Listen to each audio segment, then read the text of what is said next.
Welcome to Lead with Kindness, your essential podcast for disrupting the workplace with kindness and wellbeing. I'm Helen Rimmer, and I'm armed with 20 years of leadership experience and a passion for positive psychology. I'm here to offer practical tips and share inspiring stories to revolutionise leadership. Ready to challenge the norm? Let's dive in and transform our workplaces together. It's time to make a difference. Let's get started. So today, I'm really pleased to have Amanda Christensen on our podcast. Not only are we neighbours and friends, but our boys are friends. Amanda is a level 4 qualified nutritionist and personal trainer and is the powerhouse behind Infinity 8 Fitness, where she transforms lives through her expertise in fitness and nutrition. Beyond our shared community ties, Amanda is a testament to the power of leading with kindness in every aspect of life, including health and wellbeing. Join us as we explore how fitness and nutrition can be pivotal in enhancing leadership and overall life quality, a journey Amanda navigates with grace and dedication. Welcome, Amanda. Thank you for having me. That's all right. So let's dive in. How does leading with kindness shape your approach to fitness and nutrition coaching? Well, I mean, ultimately, I'm a firm believer that most of us live lives not being particularly kind to ourselves. We usually will always lead with the most negative aspect of us. When we look in the mirror, we will see the worst in us. When we exercise, we will say we are too weak. So in my mind, if you cannot first and foremost learn to be kind to yourself, you will never make any positive changes. And if you're looking to make positive changes to your mental health or to your physical health, then it all starts with how you feel about yourself. So you have to lead with kindness to yourself and kindness to everyone else. Love that. And in what ways do you practice kindness towards yourself and encourage your clients to do the same, especially when facing setbacks? Well, I mean, I will be the first one to admit I'm not particularly kind to myself often, just like everyone else. You know, I'm the same. I will always start off thinking the worst, and I also have to use the tools that I give to other people to talk myself round. So I think first and foremost is gratitude. I live my life by gratitude. So I will, if I'm ever in a negative space at any point, in even most days, I will remind myself of all the positive things in my life, all the positive aspects of my future, how I'm living my life now, all the things I love, even if it's the most tiny things, like I got up when my alarm went off this morning and I didn't snooze it. It's the smallest things like that I will be like, well done, you've done a good thing. But I think for me, massively for me, my mental health is hugely impacted if I don't exercise. So I don't actually exercise to make myself look any different. I exercise purely because if I don't, then my mental health will very, very quickly spiral, and I'll know why. Straight away, I'll know why. So everybody's different. I know a lot of people, they force themselves to go to the gym because they want to look a little bit different, they want to lose weight or whatever, but not for me. For me, it is purely for my mental health, and that's why I got into this in the first place. Yeah, and it's so true what you said about gratitude. That is like the most kind thing you can do to yourself. It's and easy, so easy. Yeah. Can you share how creating a supportive and understanding environment contributes to your client's success? Absolutely. I mean, so for me, everything is one-to-one, so it's just me and them. I do, as part of what I do, I also do a group video call once a week with everybody who's done my 12-week program. They then move on to that. But going back to the 12-week program, that's all one-to-one, and same with personal training, it's all one-to-one. So the setting realistically is me.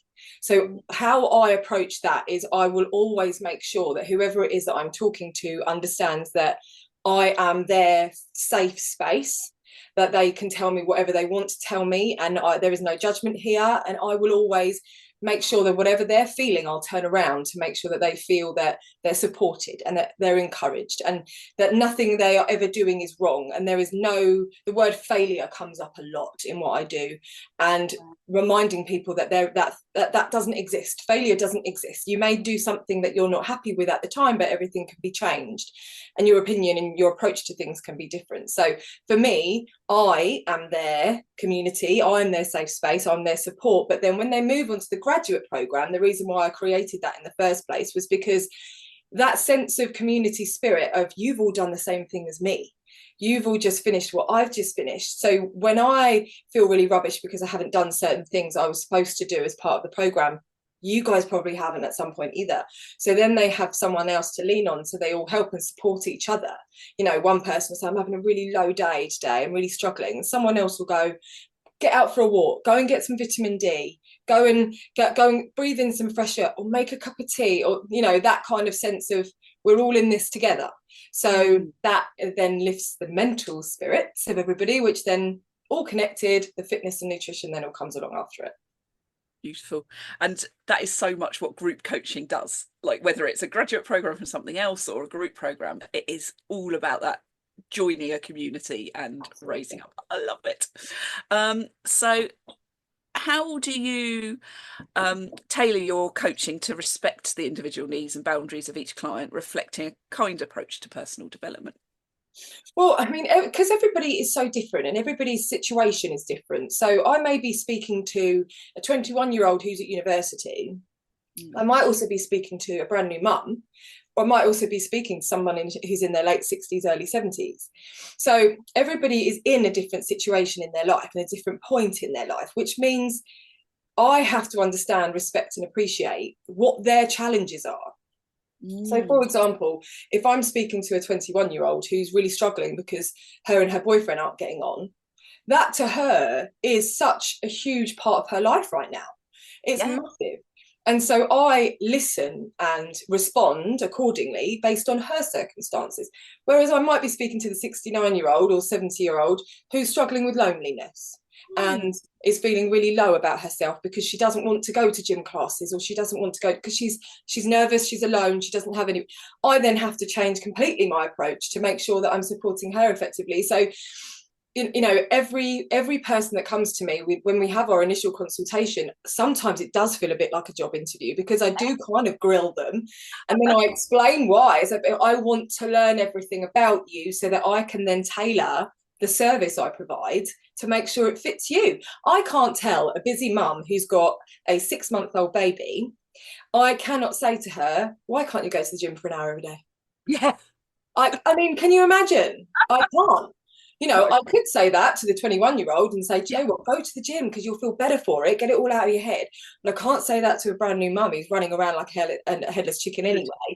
So everything I do is completely bespoke because I have to get inside their lives and understand them inside and out, and then I can then approach them in whatever way suits them. So everyone has to be treated completely differently.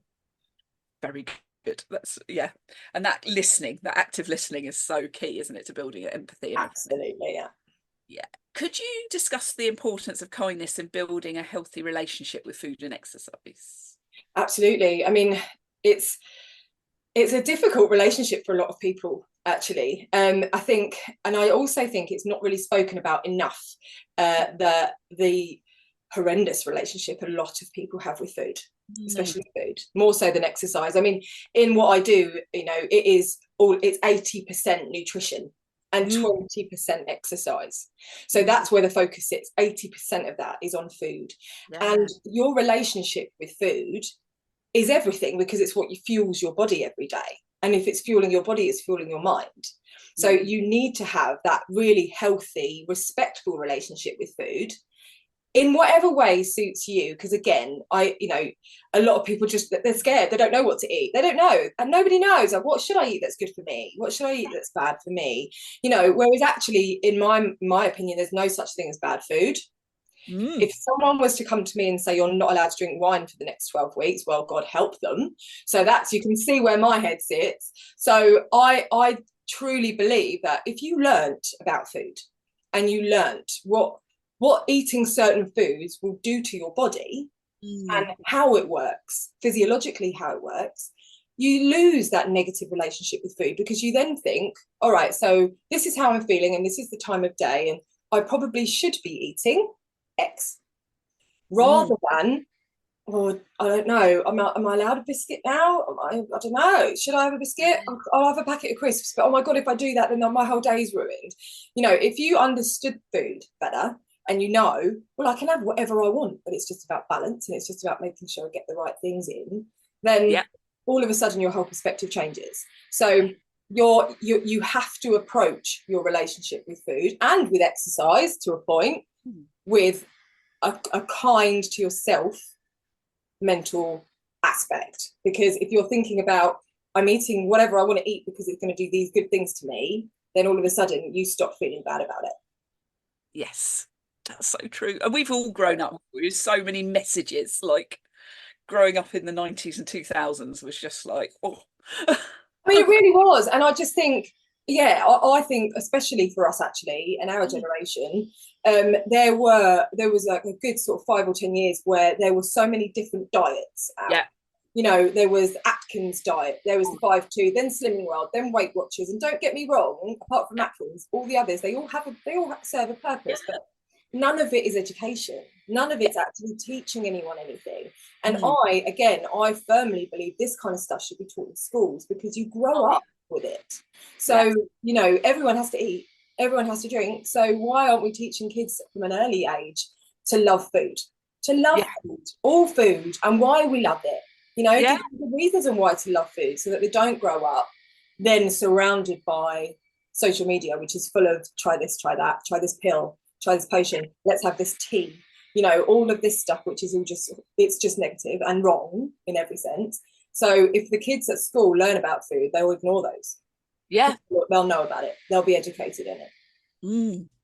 Such a shame. Yeah. So how do you believe nutrition and fitness could impact people's leadership abilities and decision making, that sort of work stuff? Well, this is a good one actually, because I've worked with some really like high powered directors of businesses and, you know, high powered sales people, for example. And I've generally found a lot of them, especially salespeople who are out on the road, I've spoken to them, I've handled many of them, where their day is usually fueled by caffeine, cigarettes, and towards the end of the day, alcohol. And actually what they're finding is they get close to burnout because they just think, well, I can just keep going. I'll just keep going like this. And it has a lifespan. And when all of a sudden it gets to a point where, well, I'm exhausted. I'm exhausted. When you're physically exhausted, your mental health is so severely impacted. If you're just by being tired, if just tired alone, you can wake up the next morning and you'll spend that day feeling anxious and depressed because you're tired. So it kind of, I say all the time, like scale it all back, take a huge step back and start at the beginning. Breakfast. What do you have for breakfast to start that crazy busy day where you're out on the road? Coffee. No, that's not going to help you. It's not going to help you. Well, I'm on the road, I'm busy. Okay, well, you can buy protein shakes and smoothies from the shop, all pre-done, put them in the fridge. As you're running out the door, you grab one. Perfect. You know, snacks in the glove box or, you know, whatever it might be, especially when it's people that are managing people. If you're a director and you're looking after other people, if you're not 100%, how can you look after other people? How can you manage other people? So if you're in that kind of a job, it usually comes with stress of some sort. If you're stressed, not looking after yourself nutritionally, get yourself to the gym, go for a run, get it all out, because then you can handle other people. But you can't if you're not number one. So it's so important, no matter what you do, and if you're looking after other people or if you're just in a job that flies solo, but it's important or whatever, you have to make sure you're 100% before you can even consider helping or looking after other people. Yeah, it's that put your life jacket on, isn't it, before everyone else starts. That's exactly it. You have to put your own life jacket on because you can't help other people. That's exactly it. Absolutely right. That is exactly what I say with that kindness stuff as well. Model it as well. Do it. Be kind to yourself, which is obviously what we're talking about. But yeah, learn it about yourself before you can like get it as a culture. So can you share some ways in which leaders can incorporate fitness into their busy schedules to improve their leadership performance? Absolutely. And it's an interesting one actually, because I'm so busy, I just can't have no time, which I totally get. People are busy, you know, people have very, very busy lives. I think, I mean, there's, you know, scaling right up to big corporate businesses that could no doubt afford to put a gym in the building, you know, so that people can go there, free membership, if you go to the gym, we will give you a points card for the cafeteria, for example, incentivizing people to go to the gym. So there's that side of it, but then scaling it right down to the smaller businesses, then I truly believe that, first of all, team bonding sessions, group sessions of, right, let's all go and do it together as a group training session twice a month, would maybe then give them the bug to try it themselves with people they know, which then makes them feel more comfortable. They might then continue it. But also just very simple things like, who fancies going for a walk at lunch? Yeah. Instead of let's all sit in on our computers while eating, worst habit ever. Also very unhygienic to have your food at your desk, really, but I don't get that. I feel like it's like you might as well be eating your food in the toilet. It's the same kind of thing. So instead of that, okay, well, who fancies going for a half an hour walk? Right, we're going for a half hour walk. Who's going to do the most steps? Let's set it as a challenge.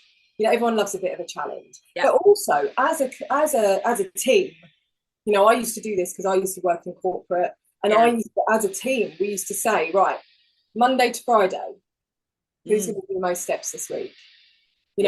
Who's going to go to the gym that many times? And when you're bringing in snacks, if you bring in a cake or donuts or whatever, bring in something healthy as well. It doesn't have to be instead of. Bring in something as well. So you're incorporating everybody. You're inclusive to everybody because everybody's at different levels. I also think, which is an important one to add, because I found this actually when I worked in an office before, I found that there was this kind of there was a bit of a shift when it came to, for example, right, who's going to do the most steps. To make sure that you are thoughtful and inclusive of everybody in the office. It doesn't have to be who's going to do the most steps. It can be everyone pledge your target for the week. All right, that's a really good one.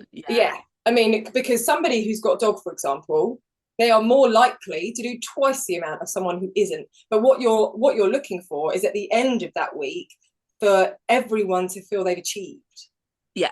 So as long as it's their target, be it 6,000 a day, 8,000 a day, whatever their target is, did they manage to do it? If they did, success. You've got there's a fine line between having a bit of a challenge and then all of a sudden excluding people. So it's just making it work for everyone that's there. Yeah, you've answered what I was going to ask a bit there, which was what to this and going, oh my God, that's awful. And also I have friends with children with eating disorders and things. And one of the things they worry about, have talked about with me, is that like if you give someone do as many steps as they want, who's going to be the best, they really get into it and it can be really like become counterproductive, and you don't want to be doing that as a leader. Like finding those people that have these counterproductive sort of things. But if they set themselves a target and it was reasonable, then it's all going to work, isn't it? It's going to be much better. And I don't, it doesn't always have to apply just to steps either, I think. I mean, for me personally in life, I mean, I talk to my clients all the time about their goals in fitness and nutrition, and then we move on to what are your goals in life? Where do you want to be? And the first thing they'll say is, oh, I want to be a millionaire, or I want to, I'm like, okay, so where do you want to be? So I always start off with 6 months. So I say to them, what are your goals in 6 months? And then I'm like, right, to get to 6 months, what have you got to do in the next 3 months? To get to 3 months, what have you got to do in the next month? Okay, what we've got to do this week. That's how you get there. It's like scaling it back.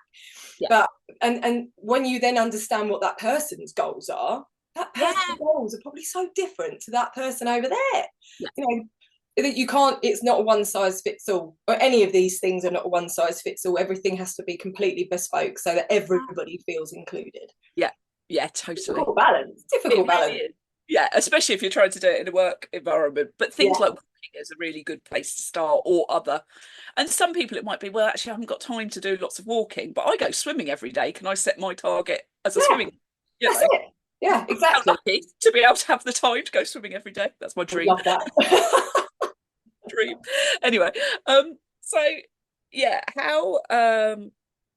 this is sort of connected with it, but how can leaders use these sort of principles of fitness and nutrition to foster a culture of well-being within their teams and organizations? I mean, I think if you're encouraging your team, your office, or whoever it might be. I think if you're encouraging them as a company, as a boss, to say, I want to put your well-being first, because if I make sure that your well-being is looked after, your mental health will be looked after, which means your productivity will be better. You know, so it's by saying, okay, I will provide every day, if obviously this, you know, the boss is in a position to do so, but I will provide for you all every day a lovely spread of fruit in the morning that you can come in and you can help yourself to. I will also make sure that you all have a long enough lunch break to take a half an hour walk. You know, if he or she is pushing those messages forward, say, I care about you as a person, because he, you know, as we all know, I want you to be the most productive you can be, but if I put you first and make sure your fitness, nutrition and mental well-being is exactly where it needs to be, I will then get the results that I'm looking for. Absolutely. I love that. And it goes back to something I talk about a lot, which is work-life integration rather than balance as well. By making sure people feel they've got time in their day to go for a walk or go and do that Pilates class or yoga class or go to the gym, and that they're trusted that they can manage their time as well. That can all help with that, like mental health, well-being, autonomy, which is a big part of well-being. And yeah, absolutely. And you just when you just said the word trust there, I think that's massive, because I think and you know, I'm this applies to obviously everyone, but I do actually look after quite a number of clients who are busy working mums. Yes. And the pressure that they put on themselves because they don't feel adequate in the workplace. You know, I look after a lawyer, and her child is only 18 months old, and she has just had to negotiate to be able to work from home for 2 days.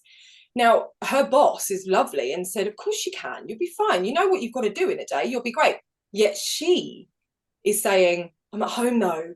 You know, the office are probably thinking, oh, she gets 2 days off at home. Like, you know, we're here like clocking hours and whatever. And I have to reassure her, but you know, your boss is trusting you.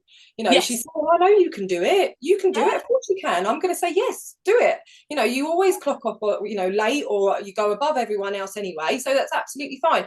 But it is, unfortunately, it's still that thought process. And, you know, again, for women, I'm not being specific to women here, but I'm just saying in this particular situation that a lot of women just feel that they need to work early. They need to go through their lunch breaks. They need to stay late because it means that they're proving their worth. Well, and on International Women's Day, I'm saying this.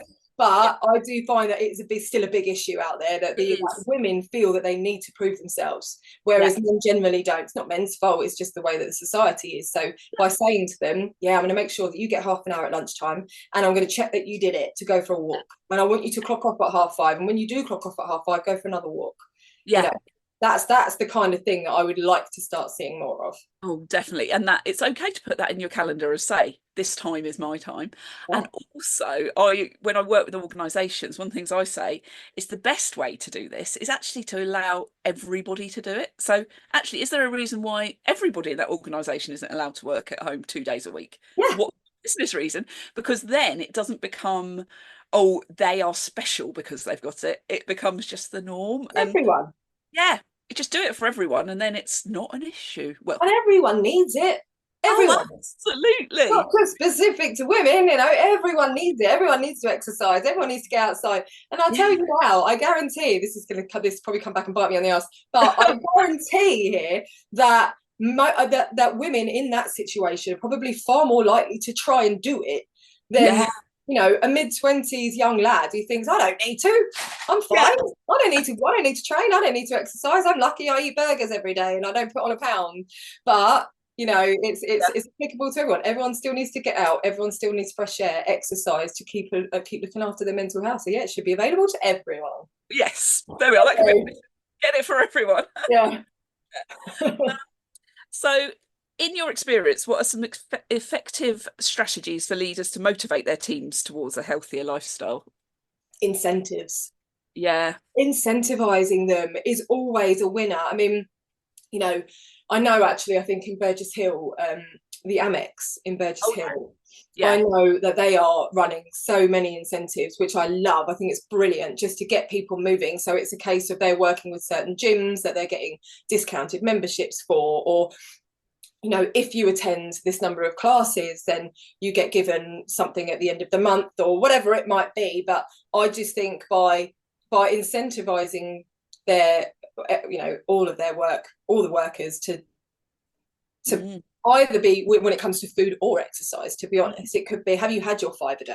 Did you manage to get your 5 a day? If not, we're providing it for you. How much water are you drinking? You know, even things like just putting posters up in the kitchen that say, are you drinking enough? Yeah. You know, when you're in the kitchen, could you be drinking a pint of water while you're stood in here waiting for your food to cook? Like whatever it might be, it's about putting it right up there and saying, I'm supporting you. I want you to be absolutely at your best. And here's some reminders of how to do it. So there's several ways, isn't there, really? I mean, it just takes a little bit of time to think about what could we do to make sure that everybody knows exactly what they should be doing, you know, day to day. Giving them education, you know, giving them information about food, what, you know, like I said, what food does what, that kind of thing, I think is what people are looking for. Yeah, definitely. Could you discuss the importance of self-care, including fitness and nutrition, in preventing burnout among leaders? Yeah, absolutely. I think that's leaders take a lot on. I think they take a lot of pressure on. They take a lot of stress on, because although to everyone else it probably looks like, oh, they're the boss, to them they have a responsibility to you. And so they do take a lot on their shoulders. So they will more than likely, the majority of the time, be putting other people first, because they feel that that's their role and that's what they have to do. But that will ultimately lead to burnout, because it means, again, they're looking after everyone else before they're looking after number one. So I mean, I think what the, you know, the leaders I've worked with, it's always been about planning and prepping and structure. So it will be, what does your next 7 days look like for you? Not for everyone else, just for you. Tell me what your 7 days look like. They tell me, I will then come back with, right, Monday, we're going to do this, this, and this. Tuesday, we're going to do this. And it actually does sometimes have to be that, you know, drilled down for them to then go, okay, this is what my week looks like. It's planned. I can now focus on you, on everyone else, because I have a structure to follow. I have a routine. Yes. And that's what they love. They have the routine. They get told what to do themselves. Yeah. They can then know, I'm looked after. My coach has told me what to do. I know I'm all right. So I can now look after other people. They haven't got that emotional labour of it, have they? They've like taken away that stress. Yes. Brilliant. And the decisions, you know, we all do it. Like, what? Oh God, it's like 1 o'clock. What am I having for lunch? Got to think about it. Where am I? Have I prepped anything? No. I've got to go to Tesco's. That's over there. Okay, I'm probably just going to have a coffee or whatever. You know, if the thought, then the decisions are taken out of it for you, then when it comes to that, you know it's already prepped. It's in the fridge. So it's a lot of prepping and planning is just removing that decision process. Yeah, really good. So can you provide examples of how improved physical health has led to better leadership or career outcomes in your work with clients? Yeah, I mean, I think especially when it comes to exercise, actually, with leaders, I say this quite often, actually. If you go for a run, for example, or you might go and do a HIIT class or something like that, and I do this myself, so I know, if I'm going to go and do a class like that, I generally will spend that 45 minutes to an hour simply thinking about survival. Yes. I will think about, can I get to the end of this class without collapsing in a heap or being sick? So that naturally allows your brain to switch off. Yeah. So as soon as your brain is switched off, your cortisol levels will drop down. You know, you will then be on a natural high on your endorphins after you finish. So by making sure you get your butt to class, to gym, whatever it might be, you know you will leave there a much better person than when you went in. The stress relief, you know, getting it all out and venting it either at a, you know, boxing or a punch bag or a rower or an assault bike, wherever it might be, that release of the stress gives you that you're in a better position then to then be able to go and focus on everything else. Yeah. And you'll probably be in flow of some sort as well. When I go swimming and I just get into it and I can just go up and down and up and down, I'm in complete flow and my brain is just like, just everything just calms. Yeah. You know, and I do, you know, I do think as well that even if you do, because I do this as well, if I'm, for example, I'm in the gym, I'm doing strength training, whatever it might be, where I'll have a bit of a moment in the middle where I'll pause and rest or whatever, my brain will race. I will then start making lists in my head of all the things I'm supposed to do that day, and I do have to remind myself, stop. Yeah. You're in the gym, don't think about that right now, stop. Yeah. So sometimes it is a conscious effort to make myself stop that Yeah. overthinking, but I'm in the gym. So I'm like, right, what am I going to do? Let's go. I'm going to lift something heavier that's going to make myself hurt more so that I won't be thinking about it anymore. But if that's what you have to do, then that's what you have to do. But yeah, sometimes it's a conscious process, sometimes it's not. So Sure. Yeah, definitely. depending on what you're doing. Sometimes almost switching yourself out of it gives you the answer to whatever it was that was worrying you before you went into it, isn't Yeah. it? So it's like, oh, now I can actually go and send that email or answer that, question or whatever, because I know Yeah, well, what you might have read an email that's really annoyed you. You know, we've all done that. You've read an email where someone's being massively unreasonable or someone's been rude, and yeah, your initial reaction would be respond, probably with your backup, and be rude. You know, you'd be angry. Whereas if you then just go, hang on, I'm going to go to the gym, yeah, we'll run it off. yeah, Your get that anger out. perspective on that email will be very different. So you will then probably reply nicely than you would have done before. Let's put it that way. We've Yeah, all done that. um, so looking at the bigger picture, how do you see the integration of fitness and nutrition evolving in leadership development programs? Well, I think actually because now, and thankfully, social media is helping with this, because now everybody is understanding and it's out there a lot more how important fitness and nutrition is. It's then becoming in a lot of workplaces like integral. It's actually becoming right. This is now a responsibility of Mm, us to make sure that people are focusing on fitness and nutrition. So I think that that's only going to keep growing. It's only going to get bigger yeah, as as exposure to what fitness and nutrition does for you. And I love the fact, because I've been banging on about it for years, but I love the fact that the connection now between fitness and nutrition and mental well-being is huge. Like people are genuinely talking about it all the time, even to the point that you go to the doctor and you have mental health issues, and they want you to work on it, not always medicated. They want you to try and work on it without that. They will refer you to a gym where you get gym membership for free or whatever it might be. I love that, because it's basically allowing then businesses to say, right, we now have a responsibility to look after this for our employees. And yeah, I do believe they do, because if you've got an employee that's sat on their butt for 8 hours of the day working for you, making you rich, then yes, you probably should be making sure that they're looked after. I think yeah, it's a priority. yeah, and they will be more productive and less likely to go off ill as well. Yeah, absolutely. Yes, exactly that. Less likely to go off ill and be Yeah, falling asleep at the desks. yes. So finally, where can people find you? So yes, so as I am Infinity 8 Fitness Limited, so you can come and have a look at my website, www.infinity8fitness.com. I am all over social media, so feel free to contact me there. But yeah, I do one-to-one personal training sessions in a private gym. So if you're interested in anything like that, then I will be based in Burgess Hill. But yeah, otherwise, hit my social medias, my WhatsApp's on there, etc. Drop me a message. I just love talking to people, as you can probably tell. So, but also actually, interestingly, I'm just starting a new venture with Burgess Hill Town Football Club. I've been working with them for some time anyway with the senior team. I've handed that off now to another coach, because we've decided to focus on creating again, this is important for what we're talking about, but we're going to be launching a breakfast club. So Yes. every morning, we will be down there 9 till 10, where we're looking to build a community who are interested in looking after themselves, fitness, nutrition, exercise, mental well-being. Come along. You as you walk in, you get given smoothies, you get given an education, fitness advice. There'll be classes run there, and it'll all be run from Burgess Hill, from the football club.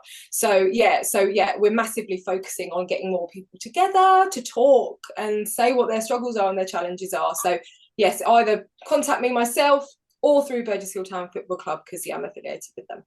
Yeah, brilliant.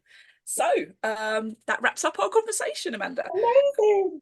true inspiration in the areas of fitness, nutrition and leading with kindness. So a big thank you for sharing your valuable insights, and to our listeners for joining us. Don't forget to lead with kindness in every step of your journey. Amazing. I think you're absolutely brilliant, Helen. Thank you so much for having me. I've absolutely loved it. Thank you. Right. Thank you for joining us on Lead with Kindness. I hope today's episode has inspired you and equipped you with practical insights to bring more kindness and wellbeing into your leadership journey. Remember, the transformation towards a kinder workplace starts with us, and every small step counts. If you enjoyed this episode, please subscribe, share it with fellow leaders, and leave us a review. Your feedback helps us grow and reach more people committed to positive change. I'm Helen Rimmer, and it's been a pleasure to be part of your leadership journey today. Until next time, keep leading with kindness and fostering wellbeing in all that you do. Goodbye and take care.